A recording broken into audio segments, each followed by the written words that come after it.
नमस्कार, मैं आपका मित्र सर्वमित्र। दो मसले हैं हरियाणा को लेकर, बड़े मसले हैं, ध्यान से सुनिएगा। पहला मसला तो ये कि हिसार से जो बीजेपी के उम्मीदवार हैं रणजीत सिंह चौटाला, उन्होंने अपने विधायक के पद से इस्तीफा तो भेज दिया, लेकिन अभी भी वो मंत्री बने हुए हैं। ऐसा क्यों, उस पर चर्चा करेंगे। दूसरा मसला, आपको याद होगा कुछ दिन पहले ही हमने रिपोर्ट भी की थी और पंजाब हरियाणा हाई कोर्ट में एक मामला पहुंच गया था कि ये जो करनाल में बाई इलेक्शन हो रहा है, उपचुनाव हो रहा है, जिस पर हरियाणा के मुख्यमंत्री नायब सिंह सैनी चुनाव लड़ने जा रहे हैं, उस चुनाव को रद्द करवाने के लिए याचिका लगाई गई थी। तो उस मामले में हाई कोर्ट ने हरियाणा सरकार से और चुनाव आयोग से जवाब मांगा था। तो उन्होंने अपना जवाब दाखिल कर दिया है। अब उस मामले को लेकर हाई कोर्ट ने फैसला सुरक्षित रख लिया है। तो अगले कुछ दिनों में वो फैसला बाहर आ जाएगा, तो मतलब पता चल जाएगा कि करनाल का वो उपचुनाव होगा या फिर नहीं होगा, ये आपके सामने आ जाएगा। अब आते हैं पहले मसले पर। जैसा हमने आपको कहा कि रणजीत सिंह चौटाला, जो कि एक निर्दलीय विधायक थे और वो बीजेपी में शामिल होते हैं 24 मार्च को, और शामिल होते ही बीजेपी उनको टिकट भी दे देती है हिसार लोकसभा से। और खबर आती है कि रणजीत सिंह ने उसी दिन अपना इस्तीफा भेज दिया है विधानसभा के अध्यक्ष को, लेकिन वो इस्तीफा अभी तक मंजूर नहीं हुआ है। इसलिए रणजीत सिंह चौटाला अभी भी मंत्री बने हुए हैं और इस्तीफा मंजूर होते ही उनका मंत्री पद भी चला जाएगा। अभी तक इस्तीफा क्यों नहीं मंजूर हुआ? यानी 24 तारीख को अगर रणजीत सिंह चौटाला ने अपना इस्तीफा भेजा है, तो अभी तक, आज 2 अप्रैल हो गई है, तो अभी तक इस्तीफा मंजूर क्यों नहीं हुआ है, उस पर भी बात करेंगे। वहीं प्रावधान यह भी है कि अगर कोई निर्दलीय विधायक कोई भी पार्टी ज्वाइन करता है बिना इस्तीफा दिए अपने विधायक पद से, तो वो डिस्क्वालीफाई माना जाएगा। यह प्रावधान भी है।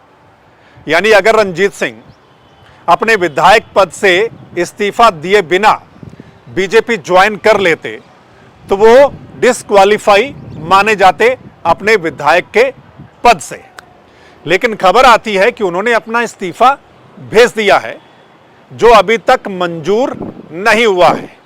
इसके पीछे वजह क्या है, मतलब मंजूर क्यों नहीं किया जा रहा है? अदरवाइज क्या होना था? अगर उन्होंने इस्तीफा भेजा और मंजूर हो जाता तो उनका मंत्री पद भी चला जाता।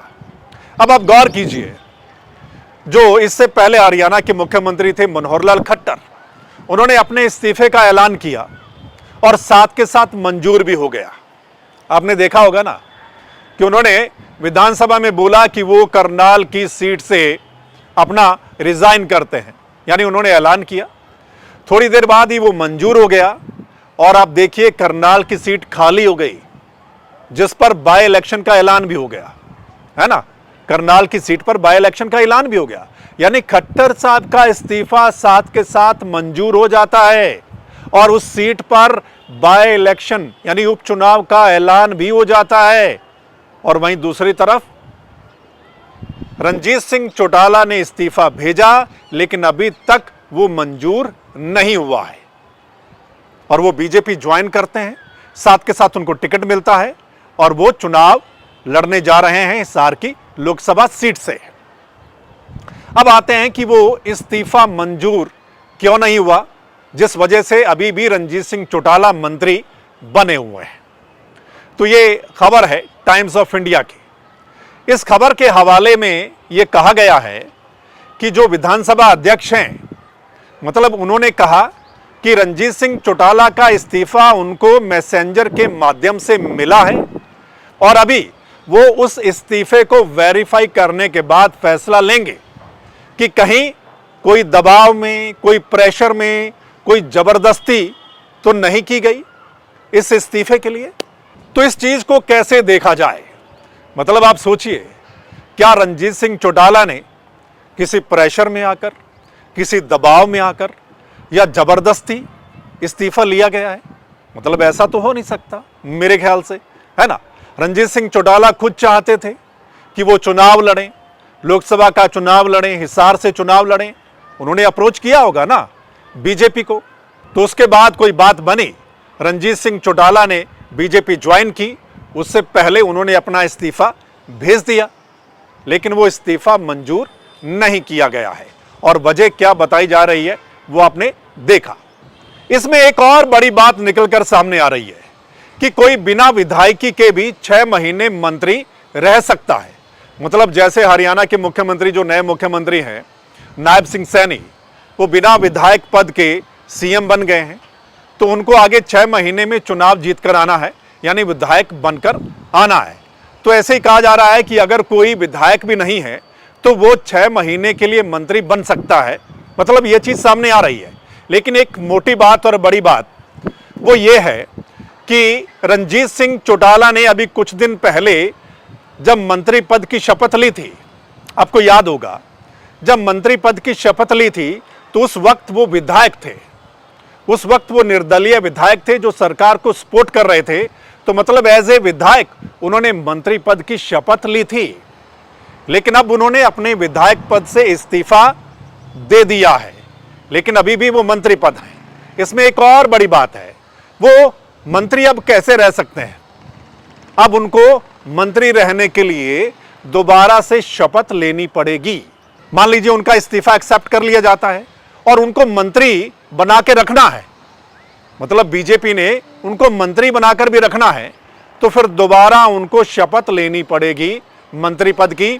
तो फिर वो 6 महीने के लिए मंत्री रह सकते हैं।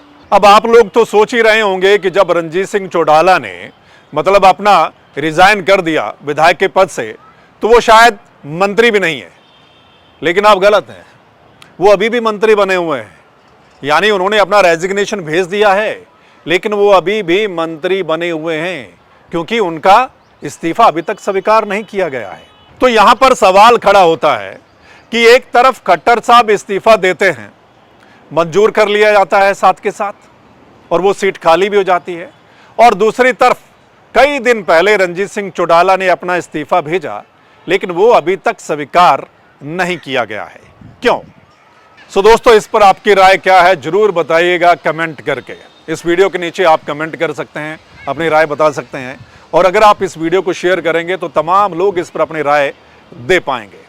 और अगर ये मसला आपको ठीक लगा, ये चर्चा आपको ठीक लगी, तो आप इस चैनल यानी द मसला को लाइक, फॉलो, सब्सक्राइब कर सकते हैं, ताकि जो हमारा अगला मसला होगा, अगली वीडियो होगी, वो आप लोगों तक पहुंच जाए। चलिए मिलते हैं अगले मसले के साथ। नई नई अपडेट आपके साथ साझा करते रहेंगे, चर्चा होती रहेगी, क्योंकि चुनाव का समय है, हर रोज कुछ ना कुछ नया आता रहेगा। मिलते हैं अगले मसले के साथ, तब तक के लिए नमस्कार, आदाब, सत श्री अकाल, राम राम।